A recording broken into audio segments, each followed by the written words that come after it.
बिस्मिल्लाहिर्रहमानिर्रहीम।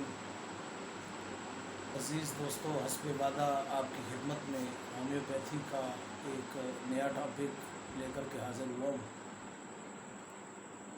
आपसे वादा किया था कि नेक्स्ट टाइम इंशाल्लाह हम लाइक्स के ऊपर बात करेंगे।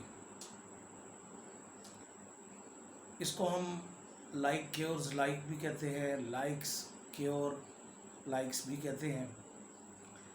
दरअसल दोस्तों, ये होम्योपैथी का एक बहुत ही अहम हमारा असूल है या प्रिंसिपल है, जिसकी वजाहत कर देना जो है वो बेहद ज़रूरी था। इसका मतलब क्या है? हमें, अगर आप होम्योपैथी को देखें तो आप लोग इस नतीजे पर पहुंचेंगे कि होम्योपैथिक एक ऐसा मेडिसिन का सिस्टम है जिसके अंदर जो है हम अपने मरीज़ को जो दवा देते हैं वो किसी असूल और ज़ाब्ते के तहत देते हैं। यही असूल और ज़ाब्ता जो है आज हम आपको बताएंगे कि वो असूल क्या है, वो ज़ाब्ता क्या है, जिसकी वजह से जो है होम्योपैथिक सिस्टम जो है वो बाकी जितने भी सिस्टम ऑफ हीलिंग है उनसे डिफरेंट कैसे हुआ है। अब अगर हम होम्योपैथिक सिस्टम को लें तो इसमें चंद बातें हैं जो अभी आपके साथ डिस्कस करना बहुत ज़रूरी है। फर्स्ट ऑफ ऑल, अगर हम प्रूविंग की बात करें कि प्रूविंग ऑफ मेडिसिन में हमारे असूल क्या है, ज़वाबित क्या है, तो बात यह है कि दोस्तों, हम एज अ होम्योपैथ उन प्रिंसिपल्स को लेकर के चलते हैं जो डॉक्टर हनीमैन साहब, जो कि होम्योपैथी के बानी हैं, उन्होंने हमें जो सिस्टम बताया है, जो तरीक़ाकार बताया है, हम उसको फॉलो करते हैं। अब इसमें होता क्या है, प्रूविंग ऑफ मेडिसिन जब होम्योपैथी में की जाती है तो अज़ीज़ दोस्तों, इसमें ये होता है कि सबसे पहले हम कहते हैं कि प्रूविंग इंसान के ऊपर की जाए और ऐसे इंसान पे की जाए जो सेहतमंद हो। यानी कि पहले से बीमार शख्स पर प्रूविंग नहीं की जाएगी। मिसाल के तौर पे किसी को बुखार है, किसी को नज़ला है, ज़ुकाम है या कोई और दुनिया की बीमारी है, हम उस पे अपनी मेडिसिन को प्रूव नहीं करेंगे। एक बात तो ये है। दूसरी बात ये है कि जो भी सब्सटेंस या मेडिसिन या ड्रग या रेमेडी उसको खिलाई जाएगी प्रूविंग के मकसद के लिए, उसको होम्योपैथिक तरीक़ाकार के मुताबिक तैयार किया जाएगा। होम्योपैथिक तरीक़ाकार के मुताबिक तैयार करने के बाद हम चंद अफराद जो कि रज़ाकाराना तौर पे प्रूविंग के लिए अपनी सर्विसेज पेश कर दें, उनको हम लेंगे। उनको लेके तो फिर उनको वो मेडिसिन खिलाएंगे। तो नतीजा क्या निकलेगा कि उनके अंदर, उन तमाम इंसानों के अंदर कुछ अलामात ज़ाहिर होंगी। वो अलामात क्या होंगी उसके ज़ाहिर है कुछ माइंड सिम्पटम्स होंगे, इमोशनल लेवल पे कुछ उसकी अलामतें होंगी, कुछ उसके हो सकता है जिस्मानी लेवल पे आपको अलामतें नज़र आ जाएँ, कुछ मैदे की अलामतें नज़र आ जाएँ, कुछ सूंघने का मामला जो है हो सकता है उसमें आपको नज़र आए, कुछ जायके की बात हो जाए, कुछ सांस लेने के प्रॉब्लम्स हो सकते हैं। यानी कि सर से लेके पाँव तक कोई भी सिम्पटम हो सकता है।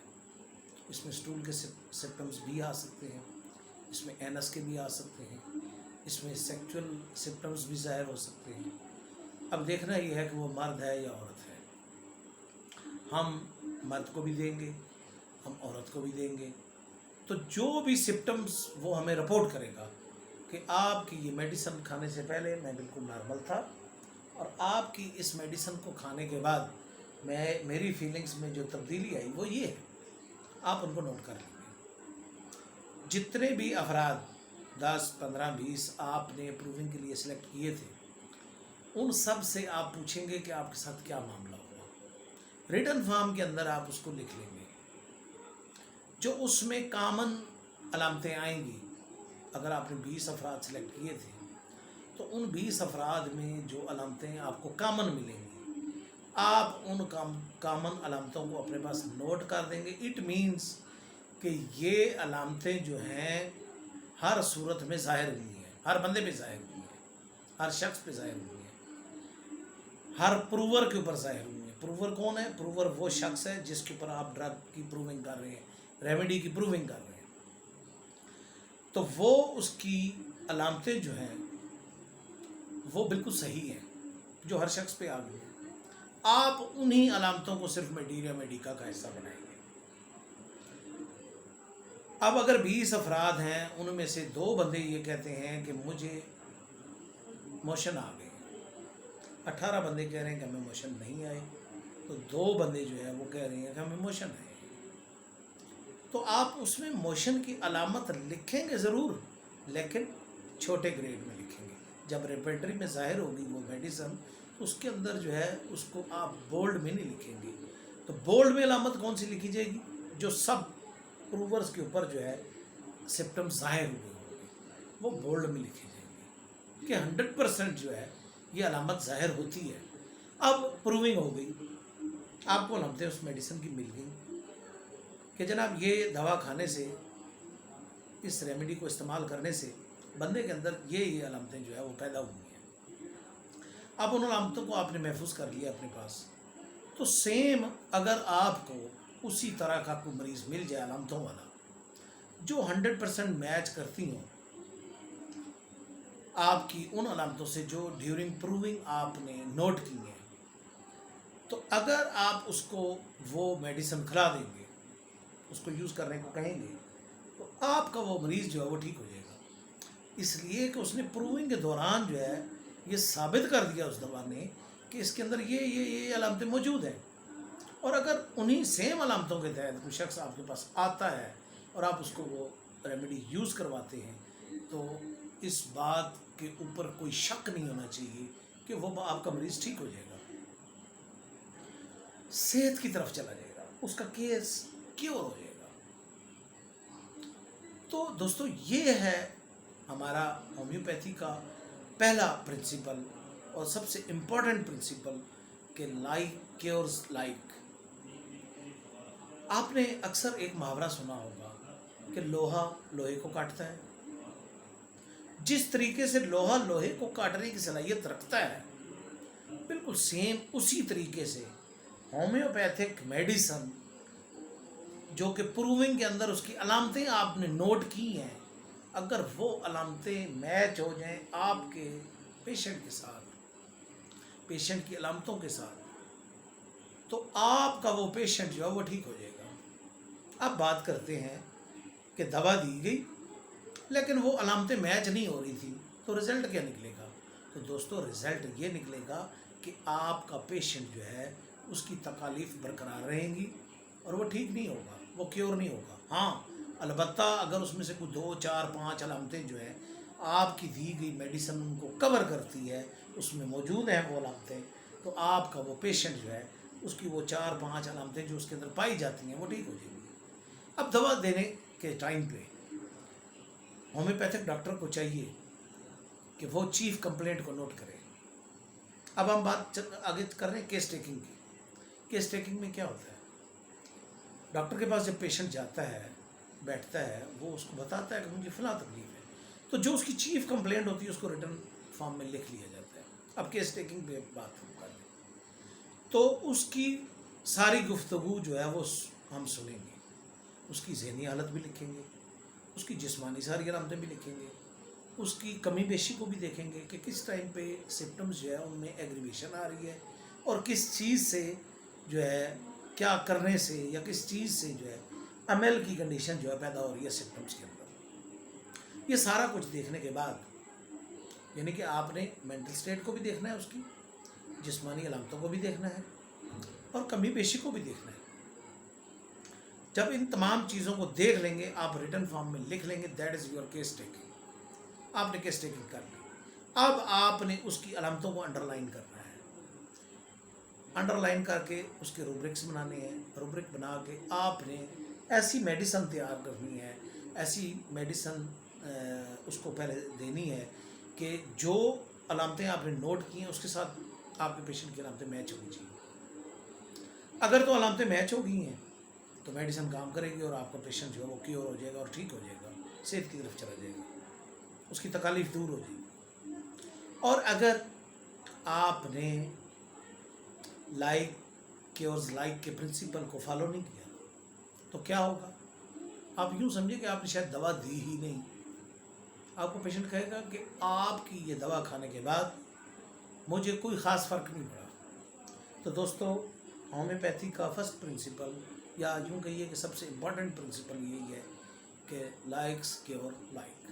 اردو میں اگر بات کی جائے تو آپ نے سنا ہوگا کہ ہومیوپیتھی کو علاج بالمثل کہا جاتا ہے.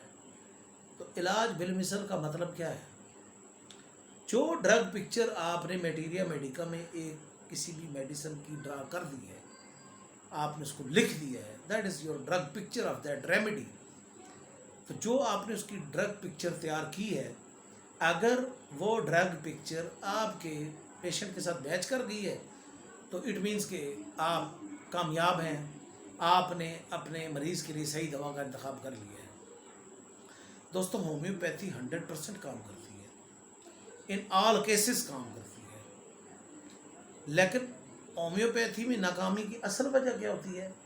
کہ اصل وجہ یہی ہوتی ہے کہ ڈاکٹر پریسکرائب غلط کر جاتا ہے. وہ امپورٹنٹ علامتوں کو اٹھا کے ایک سائڈ پہ رکھ دیتا ہے اور غیر اہم علامتوں کو لے کے ان کے پیچھے چل پڑتا ہے, اس کے روبرکس بنانا شروع کر دیتا ہے, ان کو جا کے ریپرٹری میں تلاش کرنا شروع کر دیتا ہے. تو ہوتا کیا ہے کہ اہم ترین معاملات یا اہم ترین تکالیف یا اس کی چیف کمپلینٹ جو ہے وہ رہ جاتی ہے. کم سے کم درجے میں اس کی چیف کمپلینٹ آپ کے پیشنٹ کی ٹھیک ہو جانی چاہیے, اور موٹی موٹی جو علامتیں وہ بیان کر رہے ہیں ان کو ٹھیک ہونا چاہیے. اب اس کا سلسلہ کیا ہے کہ جو علامت سب سے پہلے پیدا ہوگی وہ علامت جو ہے سب سے آخر میں واپس جائے گی, اور جو سب سے آخر میں علامت پیدا ہوگی وہ سب سے پہلے ختم ہو جائے گی. یہ ہیرنگ کا لا ہے, اس نے کیور کا ایک لا آپ کو بیان کیا تھا, یہ اس کے عین مطابق ہے. سب سے آخر میں پیدا ہونے والی علامت وہ اس مرض کے دوران وہ سب سے پہلے ٹھیک ہو رہی ہے, اور جو سب سے پہلے علامت پیدا ہوئی ہے وہ سب سے آخر میں ٹھیک ہوگی. تو یہ گریجولی ایک سفر ہے کیور کا. اس میں پیشنٹ کو بھی ویٹ کرنا ہوگا, انتظار کرنا ہوگا, اور ڈاکٹر کو بھی انتظار کرنا ہوگا. تو جو اچھے پریکٹیشنر ہیں وہ اگر 200 کی ایک پوٹینسی کسی بھی دوا کی بنا کے اپنے مریض کو کھلاتے ہیں تو وہ پھر اچھا خاصا پیریڈ اس کا انتظار کرتے ہیں اپنی دوا کا کہ میری دوا کب کام کرے گی, اور میری دوا اب کام کر رہی ہے, اس نے کام شروع کر دی ہے, تو اب یہ کس لیول پہ جا رہی ہے اور ابھی مزید یہ کتنا ٹائم لے گی. یہ ساری باتیں ہمیں مد نظر رکھنی ہوتی ہیں. ان باتوں کو جب ہم مد نظر رکھتے ہیں تو تب ہی ہم اس قابل ہوتے ہیں کہ ہم یہ فیصلہ کر سکیں کہ ہم نے اپنے مریض کو جو دوا دی ہے اس کی ڈوز دہرانے کی ضرورت ابھی ہے یا نہیں ہے. تو دوستو یاد رکھیے گا, جب پیشنٹ کے اوپر آپ ایک دوا دے دیتے ہیں, اس کے اوپر دوا کام کر رہی ہے پیشنٹ کے اوپر, تو اس وقت جو ہے آپ نے ڈوز کو دہرانا نہیں ہے, ضرورت ہی نہیں.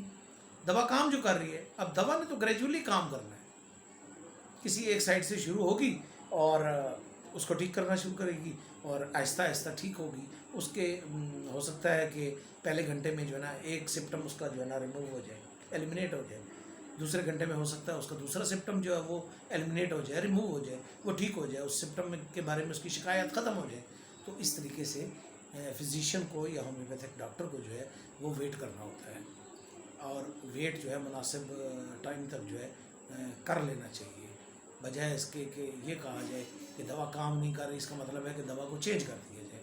ہاں, آپ اپنی پوٹینسی کے اوپر جو ہے غور و فکر کر سکتے ہیں کہ میں نے جو پوٹینسی دی ہے کیا وہ اس بندے کی وائٹل فورس کے مطابق تھی, اور اگر آپ نے غلط پوٹینسی دی ہے تو آپ اس کے اوپر جو ہے اپنا ریویو کر سکتے ہیں. لیکن فوراً دوڑ کے جس کو کہتے ہیں وہ آپ نے اس کی میڈیسن کو جو ہے وہ چینج نہیں کرنا ہوتا. اس لیے کہ جب ایک ڈاکٹر جو ہے وہ فیصلہ کرتا ہے کہ ڈرگ پکچر یہ تھی, میں نے یہ دوا پریسکرائب کی, تو وہ میچ کرتا ہے. जिस तरह लोहा लोहे को काटता है, इसी तरह अगर उस मिसाल को सामने रखूं तो मैं ये कह सकता हूं कि होम्योपैथिक रेमेडी जो है वो अगर आपने सही प्रेस्क्राइब कर दी है तो वो बिल्कुल वही मिसाल इधर आ जाएगी कि लोहा लोहे को काटता है, और होम्योपैथिक दवाई जो है वो मर्ज़ की अलामतों को काट देती है, ख़त्म कर देती है। ये चंद गुजारिशात थी जो मैं अपने दोस्तों के साथ जो है शेयर करना चाहता था। तो दोस्तों, दवा देने के जो असूल हैं उनको मद्देनज़र रखें। होम्योपैथी की कोई भी मेडिसिन है उसको जब भी यूज़ करें तो पोटेंसी फॉर्म के अंदर यूज़ करें, और पोटेंसी की सिलेक्शन करते वक्त जो है अपने पेशेंट की जो है वाइटल फोर्स को जो है मद्देनज़र रखें। जो उसकी वाइटल फोर्स है उसके हिसाब से उसको दवा दें। कमज़ोर वाइटल फोर्स वाले बंदे को हैवी डोजेस या हाई पोटेंसीज ना दी जाए, और जिसकी वाइटल फोर्स अच्छी है, स्ट्रॉन्ग है, उसको आप हाई पोटेंसी दे सकते हैं। तो तमाम मसाइल हाई पोटेंसी से भी हल नहीं होते, और तमाम मसाइल जो है वो छोटी पोटेंसियों से भी हल नहीं होते। एक माहिर डॉक्टर जो है उसके लिए ज़रूरी है कि वो पोटेंसी को समझता हो, और जब भी दवा दें पोटेंसी के अंदर दें। कोशिश करें कि मदर टिंचर जो है उससे अवॉइड करें, क्योंकि मदर टिंचर जो है वो बेसिकली जो है आप यूँ कहें कि दवा बनाने का सोर्स है। और अगर आपने मदर टिंचर को यूज़ करना है तो आप उस मदर टिंचर से खुद पोटेंसी तैयार कर लें, खुद तैयार करके उसको दे दें तो वो ठीक है। तो मदर टिंचर जो है उसको डायरेक्ट देना जो है ना, वो बकौल असातिज़ा कराम के कि ये एक जुगाड़ है। जो मदर टिंचर दिया जाता है उसको पुराने डॉक्टर हजरात जो है वो जुगाड़ का नाम देते हैं। वो कहते हैं कि जुगाड़ है, तो जुगाड़ कभी लग भी जाता है और कभी नहीं भी लगता। तो अगर आपने परमानेंट क्योर करना है केस को तो फिर आपको पोटेंसी ही को सिलेक्ट करना होगा, और पोटेंसी को सिलेक्ट करके आप मेडिसिन देंगे तो जो मटीरियल मेडिका में उसकी ड्रग पिक्चर दी हुई है वो देख लें, और अपने पेशेंट की जो अलामतें हैं उनको देख लें, इन दोनों को मैच कर लें और दवा दे दें। रिज़ल्ट ये निकलेगा कि आपका पेशेंट ठीक हो जाएगा। और अगर आप होम्योपैथिक के इस बेसिक प्रिंसिपल को छोड़ जाते हैं, इसका ख्याल नहीं करते, तो फिर अच्छे रिजल्ट्स की तवक्को मत करें। मेरा आज का लेक्चर जो है यहाँ तक ही था। इंशाल्लाह नेक्स्ट लेक्चर के अंदर हम आपको ऑर्गेनन ऑफ मेडिसिन के फर्स्ट अफरोज़म के बारे में बताएंगे कि डॉक्टर हनीमैन साहब ने जो है एक फिजिशियन को किस तरीके से इलाज करने के बारे में बताया है कि आपने इलाज किस तरह से करना है। तो इंशाल्लाह नेक्स्ट लेक्चर में हम होम्योपैथिक डॉक्टर को इलाज करने के बारे में जो हदायत दी हैं डॉक्टर हनीमैन साहब ने, हम उस पर बात करेंगे। तब तक आपसे इजाज़त चाहता हूँ। आपका बहुत बहुत शुक्रिया। अगर आपको मेरा ये लेक्चर पसंद आया हो तो जनाब एक तो इसको मेरे लेक्चर को जो है ना लाइक कर लीजिएगा, और दूसरा इसको सब्सक्राइब कर लें, ताकि जो है मेरा आने वाला हर लेक्चर जो है वो आप तक पहुंच सके। मेरे इन तमाम लेक्चर्स का एक ही मकसद है, और वो ये है कि जो होम्योपैथी में न्यू कमर्स हैं या होम्योपैथिक लवर्स हैं या जूनियर होम्योपैथिक के डॉक्टर्स हैं, उन तक इंफॉर्मेशन जो है वो बाहम पहुँचाई जाए, मालूमात बाहम पहुँचाई जाए, नॉलेज उन तक ट्रांसफ़र किया जाए। क्योंकि मैं इस बात पर बिलीव करता हूँ, इस बात पर यकीन रखता हूँ कि नॉलेज फैलाने से जो है बढ़ता है। तो आपके पास भी अगर कोई नॉलेज है तो उसको ज़रूर फैलाएं, दोस्तों तक पहुँचाएं, अपनी कम्युनिटी तक पहुँचाएं, ताकि आने वाले वक्त में आपके होम्योपैथिक डॉक्टर जो हैं वो मजबूत से मजबूत डॉक्टर बन के आपके सामने आएँ और मार्केट में बैठने के काबिल हों, लोगों का इलाज मुआलजा जो है सही तरीके से कर सकें, लोगों के केसेस क्योर हों, होम्योपैथी का नाम अच्छा हो। आप लोगों का बहुत बहुत शुक्रिया। इंशाल्लाह ज़िंदगी रही तो नेक्स्ट लेक्चर जो है आपको अफरोज़म नंबर 1 के बारे में दिया जाएगा। ऑर्गेनन ऑफ मेडिसिन में जो डॉक्टर हनीमैन साहब ने हमें हदायत की हैं हम उस पर बात करेंगे। तब तक आपसे इजाज़त चाहता हूँ। अल्लाह हाफ़िज़।